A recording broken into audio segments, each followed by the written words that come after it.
Well, we're super excited to be standing here 3 days out from the first game.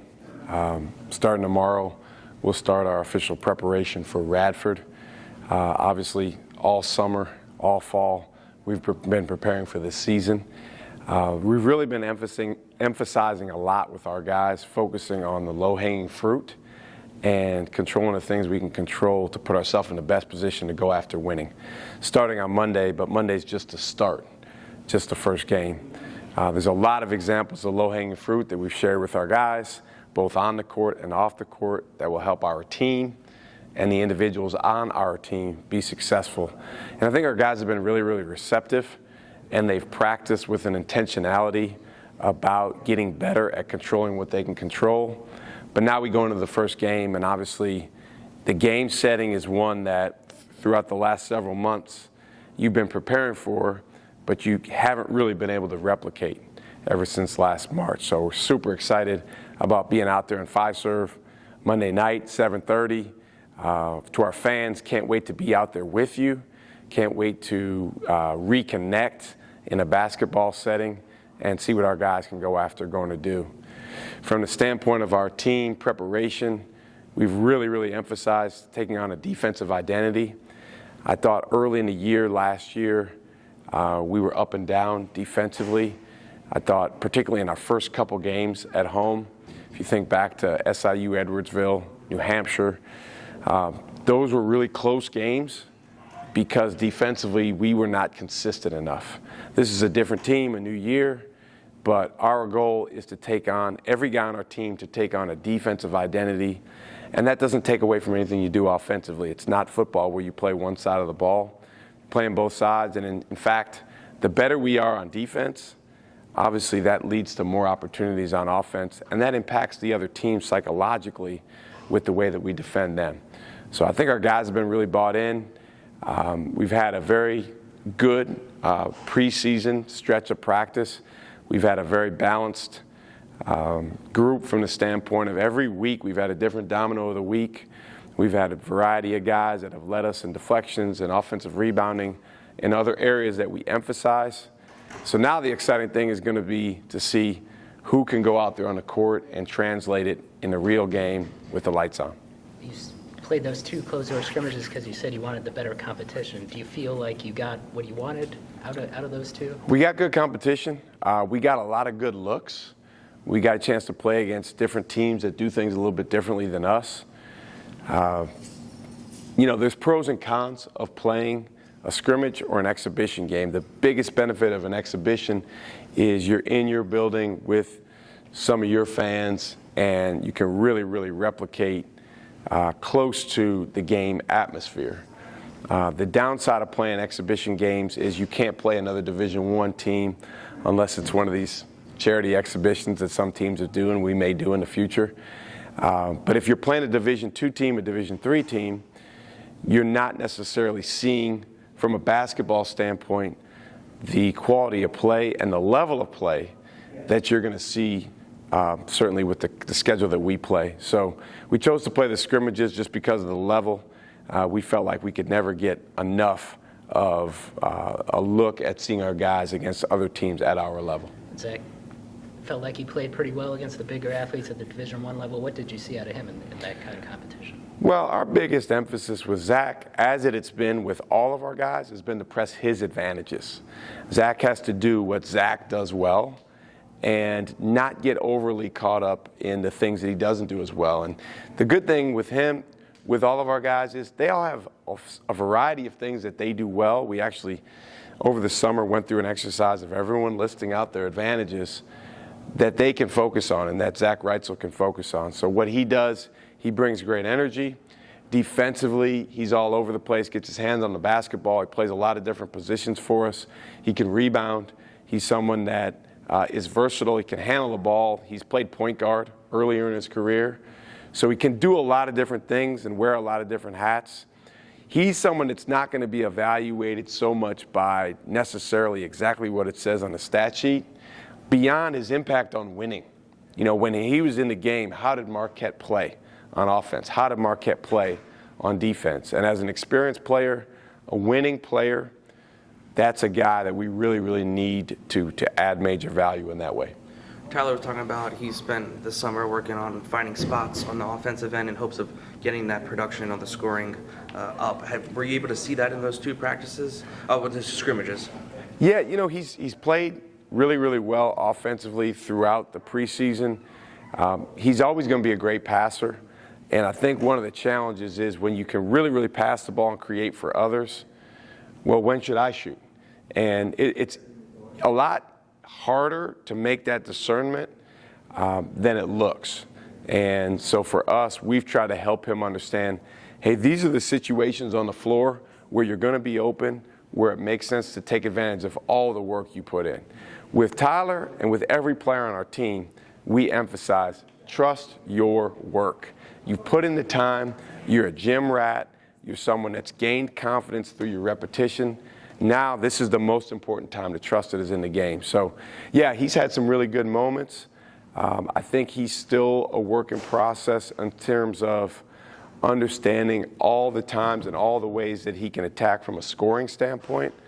But man, he's put a ton of work into it, and I'm excited to see over the course of time it come to fruition. One thing I would caution everyone is don't evaluate Tyler or anyone else based off one shot, one possession, one half, one game. We are trying to grow as much or more than anyone in the country between now and the end of the season, and we're trying to be playing our best basketball at the very end. So I think sometimes we get quick to make rushed decisions on a guy's done this or a guy's made this progress or a guy hasn't. And the reality is Monday will just be a start. But I really like the position he's in. Zach talked about how rebounding was a major emphasis during practice. How is he going to impact you guys if you make that an emphasis during this entire offseason? Well, the way we emphasize is we just track it. I mean, we make a big deal out of rebounding. Anytime we have a scrimmage, whether it's an inter-squad scrimmage, we're playing someone else, or a segment of practice where we're scrimmaging for a certain set amount of time, every guy has what's called a rebounding interval, which is basically how many minutes did it take you to get a rebound. If you played 30 minutes and you got 10 rebounds, then your rebounding interval is 3, which is elite. You look around college basketball, there's probably a handful of guys at our level with a rebounding interval of 3. I think for Zach, we've promoted for him, if he can be somewhere 3.5, 4, that's doable for him, but he's got to be really intentional about it, and it's harder than it sounds. You say, well, you play 24 minutes, go get 6 rebounds. But then you got to do it every game. You got to go do it every game. And if you had a game where you played 24 minutes and you only got 4, then the next game you got to go get 8. So it's something we've emphasized. He's done a good job with it throughout our scrimmages, and it's something he's going to have to do to be on the floor. Tyler talked about how him and Sean can play together and the fact that he's felt like he's playing more like he did at George Mason when the two play together. Was that kind of an idea for the two of them to play together? Yeah, I mean, all of our guys can play together. We don't have one guy on our team that another guy can't play with. And that's in a lot of ways that goes with our style of play. We've really become mostly positionless. I think there's a couple exceptions to that, but mostly positionless. And particularly our guards, our perimeter players, those guys can all work off of each other, and any of them can handle the ball, any of them can shoot the ball, any of them can be in pick and rolls. So certainly when Sean plays with Tyler, it gives us a different element to our team. Sean's speed is unlike anyone else we have, and it does give Tyler the opportunity to play off of Sean when Sean's making plays off of the dribble. So we just got to continue to get repetitions with them together, and the game repetitions starting on Monday will be really valuable. Good. Obviously, game dictates a lot of this, but do you go into the first game with an idea of what the rotation is going to look like? We do. Yeah, it's something we look at as a staff. We look at the rotation, but at the same time, you always got to be ready to adjust and adapt. One of our scrimmages was a good example of that. The first scrimmage we had against Loyola, one of our better players, who we planned on playing about 30 minutes, took a hard fall and was out the rest of the day.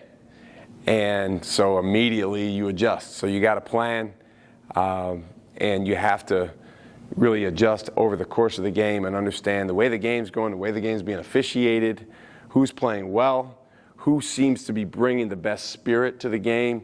When we scrimmaged Missouri a couple Saturdays ago, David Joplin, as soon as he went in the game, he had this spirit and this energy and this stance and this clap and this talk that was phenomenal. And so when you see that, you're like, okay, Jop is ready to go. And all of a sudden, oh, he got to play more minutes. And so that you have a plan going in. Certainly would like to play most or all of our available scholarship guys, early when we can. But at the same time, you look and you see the readiness of guys and then how everyone's playing. Are you ready to disclose a starting lineup? No. Gotta give it a shot. I can tell you we started in both the scrimmages. I can tell you we started Tyler, Stevie, Cam, Omax, and Oso. But we have a team where that may not necessarily be our best lineup against certain teams or at certain times of the year or at certain times of the game. And as you guys saw last year, who starts the game doesn't necessarily dictate who finishes the game, which I think if you ask players is the most important time to be in. So you're just kind of taking a game-by-game approach in terms of who's going to be starting based on the matchup. So who's going to start against Baylor may be different than who starts against Wisconsin. It very well may be. And the other thing you do is you kind of watch over time the patterns and how it emerges. We always kind of track our 5-man lineups and who's playing well together. And you can do that in practice, and we've done that in practice, but that's against ourselves. And so it's a little bit different when you're going against other teams. There's a couple lineups that have been surprisingly good in practice that we probably wouldn't normally play against other teams in a real game. But maybe we look at those early in the year and see if they're as good as they've been in practice. Obviously, the style of play won't change Thursday when you play inside the Owl, but have you started to replicate what the atmosphere might look like, or is that something that you're going to focus on after Monday night when you prepare for that game? We haven't really talked much about Thursday because we're a one game at a time team. But to your point, it will be a slightly different atmosphere, and we've practiced in there a little bit more often than we normally would, but that practice has been with no fans. We've done some preparation for atmosphere in general, playing with some noise, playing with some fans, but again, this is going to be unique. The most important thing, though, for us to remember is all the stuff that goes into winning remains the same, whether we're playing in here, Fiserv, halfway across the country, or on Mars. When you play in a stance, when you talk, when you have a connectivity, when you share the basketball, when you sprint the floor, all those things go into winning wherever you are. There's still an air of mystery about Kian a little bit just because no one's seen him play in a game, but people have seen him, dunk in pregame warmups. They see the athletic ability. What are your expectations for him this season? Growth. Just continued growth. He's in year 2 of a 5-year plan to help him maximize and reach his upper limits as a player. And I'm really excited about how much progress he's made from last year to this year. But he's only at the very beginning of year 2. Needs to continue to grow and get stronger. Needs to continue to gain experience in different ways with his teammates on the floor. But man, he is sturdier than he was. He catches the ball better than he did. This is going to sound a little different, but he stops better than he did.